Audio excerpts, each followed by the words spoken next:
বন্ধুরা, মাধ্যমিকের পরীক্ষাতে আসার মতো অস্ত্রের বিরুদ্ধে গান কবিতা থেকে কিছু গুরুত্বপূর্ণ প্রশ্ন উত্তর আমি এখানে আলোচনা করছি। দেখো, প্রথমে রয়েছে অস্ত্রের বিরুদ্ধে গান কবিতাটি রচয়িতাকে। উত্তর হবে কবি জয় গোস্বামী। অস্ত্রের বিরুদ্ধে গান কবিতাটি কোন গ্রন্থের অন্তর্গত? উত্তর হবে পাতার পোশাক। সালটা মনে রাখবে 1997।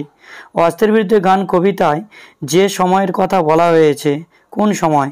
উত্তর হবে সামান্য বর্তমান। তোমায় নিয়ে বেরাবে গান, উদ্দৃষ্ট ব্যক্তিকে গান নিয়ে কোথায় বেরাবে? উত্তর হবে নদীতে, দেশ গায়ে। আগড়ে ধরে ড্যাশ রক্ত মুছি শুধু গানের গায়ে, শূন্যস্থান পূরণ। উত্তর হবে সে খড়কুটো। মাথায় কত শকুন বা চিল, শকুন বা চিল ওড়ার অর্থ কী? উত্তর হবে সমাজটা যেন ভাগাড়ে পরিণত হয়েছে। অস্ত্র ফেলো, অস্ত্র রাখো, ড্যাশ দুটি পায়ে, শূন্যস্থান পূরণ করো। উত্তর হবে দেশের দুটি পায়ে। বুলেট কোন জাতীয় শব্দ? উত্তর হবে বিদেশি শব্দ। আমার শুধু একটা কোকিল, এই কোকিলটি কি? উত্তর হবে কবির অনুভূতির জগৎ। অস্ত্রের বিরুদ্ধে গান কি জাতীয় কবিতা? উত্তর হবে ব্যঞ্জনাধর্মী কবিতা। আমি এখন ড্যাশ হাতে পায়ে এগিয়ে আসি, শূন্যস্থান পূরণ করো। উত্তর হবে হাজার হাতে পায়ে এগিয়ে আসি। বর্ম খুলে দেখো, বর্ম খুললে কি দেখা যাবে? উত্তর হবে আদর গায়ে যেন ঋষি বালকের মতো দাঁড়িয়েছে।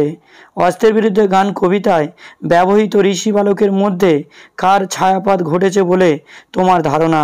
উত্তর হবে অস্ত্রের বিরুদ্ধে গান কবিতায় ঋষি বালকের মধ্যে রাখাল বালক শ্রীকৃষ্ণের ছায়াপাত ঘটিয়েছেন কবি।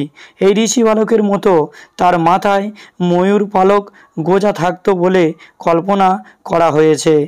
মাথায় কত শকুন বা চিল, শকুন বা চিলেরা কিসের প্রতীক? উত্তর হবে শকুন বা চিলেরা হিংস্রতার বা নৃশংসতার প্রতীক। অস্ত্রের বিরুদ্ধে গান কবিতায় শকুন, চিল, ময়ূর, কোকিল আনার তাৎপর্য কী? উত্তর হবে অস্ত্রের বিরুদ্ধে গান কবিতায় শকুন ও চিল এই পক্ষী রূপের বিপরীতে এসেছে কোকিল ও ময়ূর প্রসঙ্গ। শকুন ও চিল হিংস্রতার প্রতীক, তারা মাংস ছিঁড়ে খায়। আর কোকিল হলো সুকণ্ঠী এবং ময়ূর হলো সৌন্দর্যের প্রতীক। আমার শুধু একটা কোকিল, কোকিলটি কি করে? উত্তর হবে জয় গোস্বামীর অস্ত্রের বিরুদ্ধে গান কবিতায় কবি প্রশ্নোদ্ধৃত অংশে বলতে চেয়েছেন যে চারপাশের হিংস্রতার মধ্যে কোকিলটি সহস্র উপায়ে গান বাঁধে। আগড়ে ধরে সে খড়কুটো, সে খড়কুটো বলতে কি বোঝানো হয়েছে?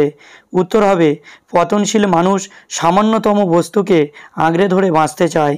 সেরকমই কবিও খুব কম গান জানেন বলে তা কবির কাছে সামান্য বস্তু, যা দিয়ে তিনি অস্ত্রের আগ্রাসনে বিরুদ্ধে রুখে দাঁড়াতে চান। অস্ত্র, বুলেট, বর্ম শব্দ তিনটির তাৎপর্য কী? উত্তর হবে অস্ত্র হিংসা, দখলদারি ও আগ্রাসনের হাতিয়ার। অস্ত্র নিক্ষিপ্ত ধাতব মৃত্যুদূত, বুলেট গুলি বা কার্তুজ।